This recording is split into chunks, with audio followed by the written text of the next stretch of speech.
Muhammad Usman was supposed to fight Walter Walker over the weekend, but he was pulled off the card. The reason for the cancellation of the fight was he had a test that showed elevated testosterone levels in a sample that was collected in September.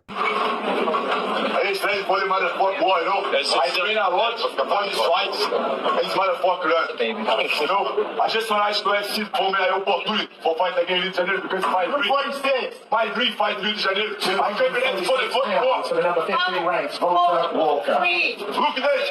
Shit in the heavyweight division. Thank you, Walker. The best wrestler in the heavyweight division. Hey, Marco, stop. Put close, let's go.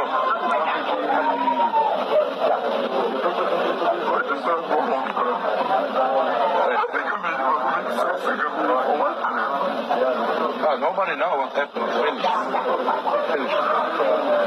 Who knows this, bro? You're training for a win, but this guy no come. It's normal. Simon Oliveira versus Luan Lacerda is on the weekend. This fight is still going to happen despite Simon Oliveira missing weight by almost a weight class. He came in at 144 pounds for a fight at bantamweight, so he came in 8 pounds over the limit, but the fight will go on Saturday night. The UFC did not disclose the fine, but I'm told Simon Oliveira will be fined 50% for missing weight by 8 pounds this morning, and he can't be over 155 pounds when he gets to the arena on Saturday to fight Luan Lacerda. Simon Oliveira might be on a Contender Series contract still, 10K to fight, 10K to win, so maybe he gets fined 5K out of his 10K, not sure, 5, 6K, something like that. I don't even know if he's going to make 155 when he gets to the arena. He may not even do that, so maybe he'll be fined another 50%, or maybe the fight will get called off. We'll see what happens. Davison Figueiredo fighting Montel Jackson this weekend. He plans to win that fight and then skip the line and fight Merab Dvalishvili for the title. Right now, he's ranked number 6. Ahead of him are Song, Sandhagen, Jan Nurmagomedov, and O'Malley. Song and Figgy are the only 2 guys out of those guys who Merab has not fought. Figgy says he won't get tired against Merab. A lot of people say that or think that, but they do get tired because Merab does stuff like spar full 25 minutes the day of the fight. Merab in the gym, it's really hard to say that he's any different in the gym than he is in the cage. Really? I promise you this is a 100% true story. At 12 o'clock in the afternoon on fight day, Saturday, October 4th, Merab sparred 5 rounds in the cage, live, on the day of his fight. Because that's just who he is. That's unreal. Yes. 5 full live rounds. 5 full live rounds at 12 o'clock, not even half a day before he has to be in the arena to put on the biggest fight of his career. That's just him. You cannot make it up.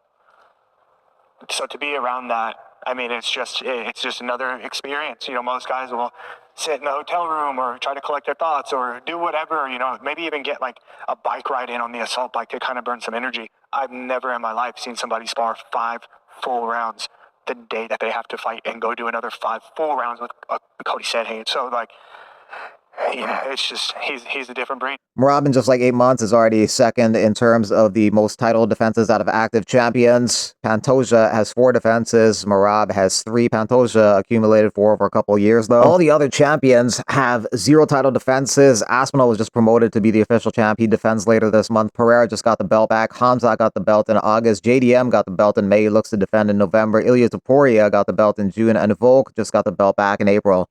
Besides sparring 5 rounds for his fight with Corey Sandhagen the day of the fight, Merab sparred 10 rounds the day of his fight with Sean O'Malley. Before your first fight against Sean O'Malley, that you sparred 6 rounds that morning and 4 rounds backstage before you fought him. Is that true? Maybe, yes. Yeah, I like sparring, and usually some guys, they drill.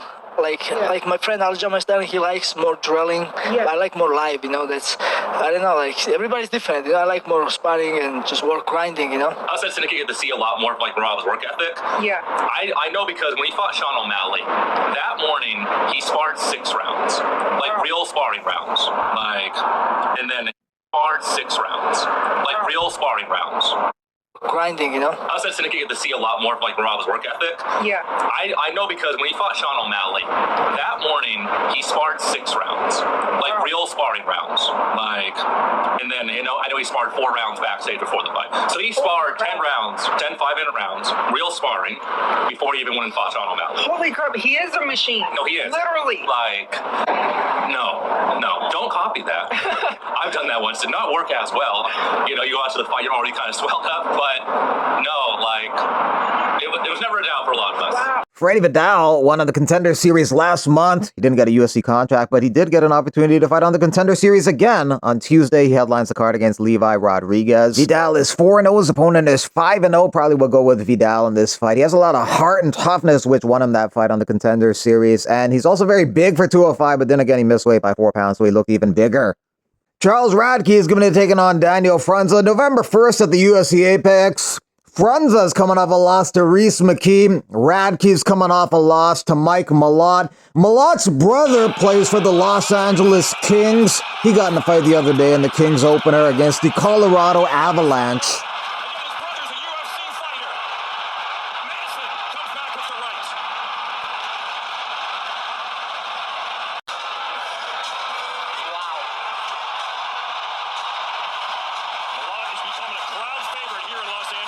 Yana Santos was mad that Macy Chiasson missed weight for her fight, but now she's changed her mind. She's happy about it because she got 25% of her purse. Just bought a nice piece of real estate back in Russia thanks to all the fines my opponents paid for missing weight. So yeah, I've officially changed my mind. Please keep missing. Big thanks to UFC for making dreams and investments come true. One estimate is Macy Chiasson gets $121,000 for that fight to show, so 25% of that would be about $30,250. So about $30,000 went to Yana Santos, $30,000 extra for that weight miss.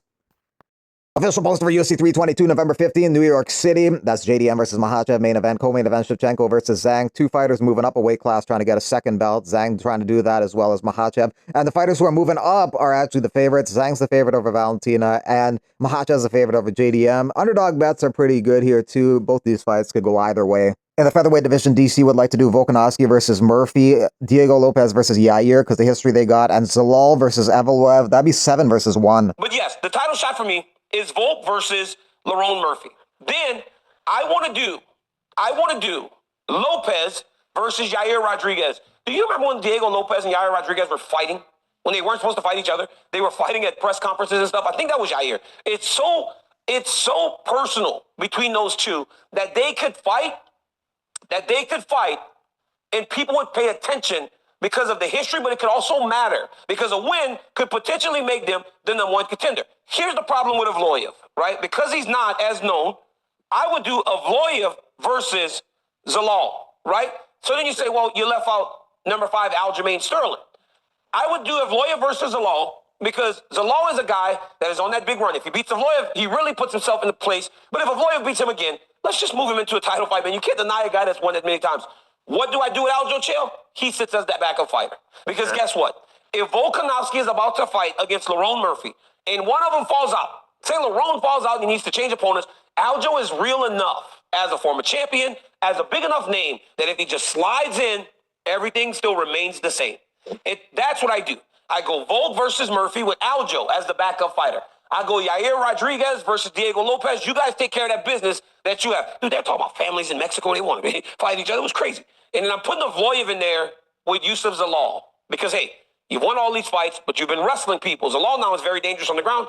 Let me see you get through this one. And if you go to 19-0, I can't deny you. Thanks for watching. Like, comment, subscribe, and share. If you want to donate, you can via Super Thanks. And there's also a link on the main page.